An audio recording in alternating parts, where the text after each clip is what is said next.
पीछे जो आप फ़ोटो देख रहे हैं ये मेरी नानी की है। हाँ, मेरी नानी और उनकी बहनों की है। मेरी जो नानी थी वो बैठक सिंगर थी और ख़याल और ठुमरी दादरे गाती थी। काफ़ी नामी गायिका थी अपने समय की और उनके रिकॉर्ड्स भी बने थे। उनको फ़िल्म में भी साइन किया गया था। बेनी कुंवर नाम था उनका।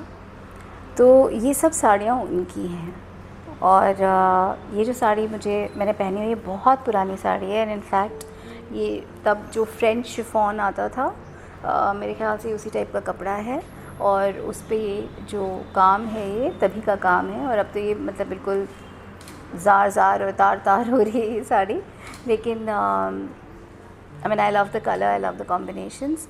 तो ये जो काम है ये बहुत ही मतलब हाथ का काम है पहली बात तो, और बहुत ही डिटेल्ड और एक्सक्लूसिव है। ऐसी साड़ियाँ आज हमें देखने को मिलती हैं फ़िल्मों में। Of course the designers are getting inspired from these vintage saris, but look at the colour combination जो आप देख रहे हैं ये मतलब बहुत ही खूबसूरत काम है और ये काला नहीं पड़ा है इतने सालों में। साड़ी भले ही ख़राब हो गई हो, ये काम बिल्कुल भी काला नहीं पड़ा है। तो ऐसी बहुत सी साड़ियाँ हैं जिनमें असली चांदी का काम है, असली सोने के तारों का काम है और साड़ियाँ ज़रूर अब इतने सालों बाद, मतलब मेरी नानी को गए 20-25 साल हो रहे हैं। जब वो गई थी तभी वो 70 क्रॉस कर चुकी थी। तो ये बहुत पुरानी साड़ियाँ हैं और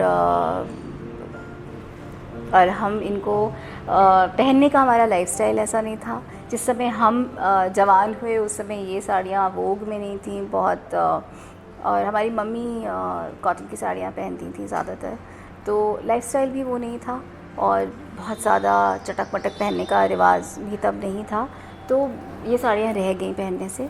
लेकिन अब मुझे लगता है कि अब ये इतनी विंटेज हो चुकी हैं कि अब मैं इन्हें प्राउडली पहन सकती हूँ इनके दागों के साथ, ताकि इनकी तारीखें दिखें इन पे और तभी ये स्पेशल हो, वरना शोरूम्स में तो इनसे इंस्पायर्ड कॉपीज़ तो मिल ही रही हैं।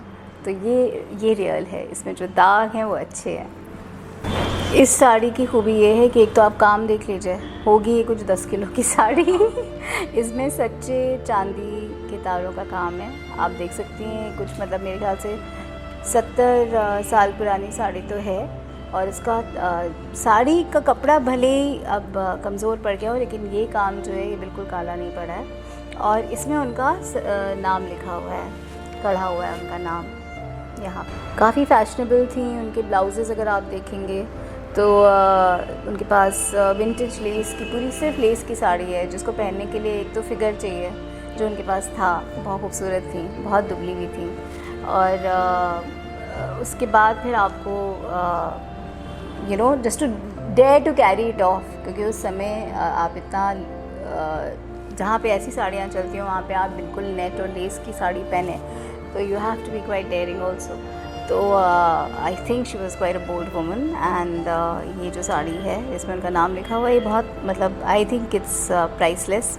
तो हाँ, मतलब ये साड़ियाँ ख़त्म भी हो जाएं तो भी ये मतलब एक दूसरी साड़ी आप ख़रीद सकें, इतना पैसा तो ये दे ही जाएंगी। So yes, I mean the work is quite exquisite. पर ये अनफॉर्चुनेटली हमारा जो इंडिपेंडेंस के बाद जो एक इंडिया बना, उसमें ये साड़ियों की मतलब वो राजे महाराजे महफ़िलें तो रह नहीं गई।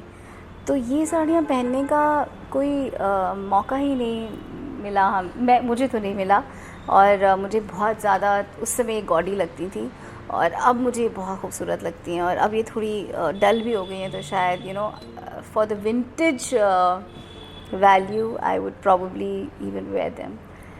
कई साड़ियों के तो हमने एक आध के तो गरारे बना लिए, लेकिन ये सब साड़ियाँ कभी नहीं, like I never worn them. But my mother तो, मम्मी तो कभी उनका लाइफस्टाइल ही नहीं था। मैं शौकिया पहन सकती थी पर मैंने भी नहीं पहनी। और ये तो खैर एलूम है, जैसे एन एलूम, तो ये तो मुझे लगता है कि किसी दीवार पे फ्रेम होके ही जाएगी। मेरी साड़ी जो है ये मेरी सासू माँ ने मुझे गिफ्ट करी थी और जब मैं आई हूँ तो मिलने के लिए, तो उन्होंने कहा तुम्हें एक साड़ी लेके आनी है। तो मुझे समझ नहीं आया कि वो किस लिए कह रही हैं। तो मैं ये पीली साड़ी ख़रीद के, उन्होंने कहा अपने पसंद से ख़रीद के जो तुम्हें कलर अच्छी लगे वो लेके आना। तो वो लेके आई। फिर उन्होंने उसके ऊपर ये सारे काम चांदी के करवाए। पहली बार मैंने रिसेप्शन में जब ये साड़ी पहनी चांदी के काम की, तो वो इतनी सुंदर लग रही थी साड़ी, और खुशी जो थी कि पहली बार मतलब मैंने चांदी की साड़ी पहनी थी। तो बेसिकली आई थिंक मेरी मम्मी ने मेरी नानी की किसी साड़ी का जाल पूरा उठवा के इस साड़ी पे ट्रांसफ़र करवाया, क्योंकि वो साड़ी गल गई होगी। जैसे सारी साड़ियाँ गल रही हैं बट काम नहीं ख़राब हो रहा, तो काम बहुत जेन्युइन और ऑथेंटिक काम है। तो शायद ये पूरा उठा के इस साड़ी पे लगवाया गया वो काम। तो रिन्यू हो गई साड़ी, तो ये तो अभी भी पहन सकती हैं। ये जो तो मैंने साड़ी ये काफ़ी बार पहना मैंने, ये अपनी सिस्टर की वेडिंग में भी मैंने पहना, एक आध बार और भी पहना, कई बार मैंने पहना इसे। मेरे लिए तो ये बहुत ही स्पेशल साड़ी है, और भले ही मम्मी ने इसको रिस्टोर ना कराया हो और मैं इसे पहन नहीं पाई हूँ, बट अब मुझे लगता है कि मैं पहन ही डालूँ बेशरम होके थोड़ा सा। बिकॉज़ अब क्या है ना कि ये साड़ियाँ नहीं है, ये फ़ैशन नहीं है, ये मेमोरीज़ हैं, ये हेirloom है, ये हमारी विरासत है।